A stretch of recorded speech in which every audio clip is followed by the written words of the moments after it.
हम फोटोन कहा जाता है, फोटोन कहते हैं। ठीक है, ये किसने कहा था? प्लैंक्स ने कहा था। और प्लैंक्स ने एक बात और बताया था बच्चों, क्या बताया था? कि ये पैकेट का, सुनना ध्यान से, जिसे हम बोल रहे हैं, तो आर साउंड एनर्जी जो है ना, ये जो हमसे लेके आप तक जा रहा है बच्चों, तो ये छोटे छोटे बंडल्स के रूप में, पैकेट्स के रूप में जाएगा। अब इस पैकेट्स का नाम क्या कहेंगे? क्वांटम कहेंगे। बट जैसे हमने लाइट ऑन किया बच्चों और ये लाइट निकला, अब ये लाइट जो आ रहा है छोटे छोटे पैकेट्स के रूप में हमारे पास इस बोर्ड पे फॉल हो रहा है, अब इस लाइट को क्या कहेंगे सर? तो लाइट के छोटे से पैकेट को क्या कहेंगे? फोटोन कहेंगे। ये दोनों बात जानना पड़ेगा कि क्वांटम किसे कहेंगे और फोटोन किसे कहेंगे।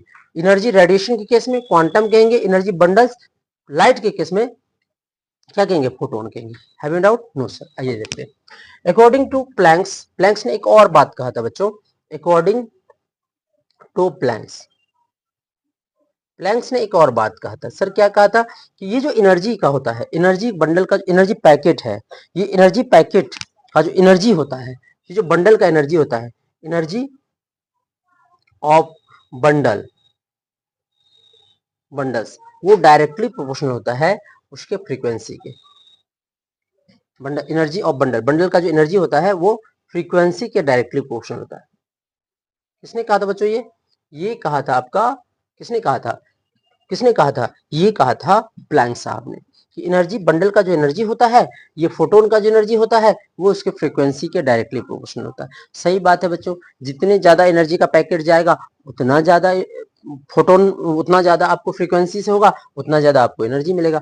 मतलब आप ये कहना चाहते हो सर कि ई डायरेक्टली एनर्जी को किससे डिनोट करेंगे? ई से, और फ्रीक्वेंसी को म्यू से। जानते हो आप ना? हाँ या नहीं?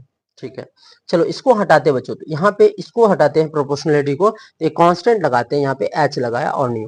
एच क्या है sir? This is called Planck constant. क्या है ये? एच, एच को बोलेंगे बच्चों, एच है Planck, Planck's constant, Planck's constant, Planck's constant. और इसका वैल्यू क्या होता है सर? तो अभी तुरंत बताते हैं कांस्टेंट। इसका वैल्यू होता है बच्चों 6.626 into 10⁻⁻37 kilo joule second. Kilo joule second में इतना होता है, याद रखिएगा। और दूसरा होता है 6.626 इंटू 10⁻⁻34 जूल सेकेंड। और होता है बच्चों 6.6 इंटू 26 इंटू 10⁻⁻27 अर्ग ERG, अर्ग सेकेंड।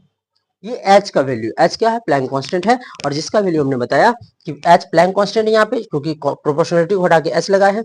और इसका वैल्यू होता है 6.626 इंटू 10⁻37 किलो जूल सेकेंड। उसी प्रकार -34 जूल सेकेंड, उसी प्रकार -34 अर्ग सेकेंड।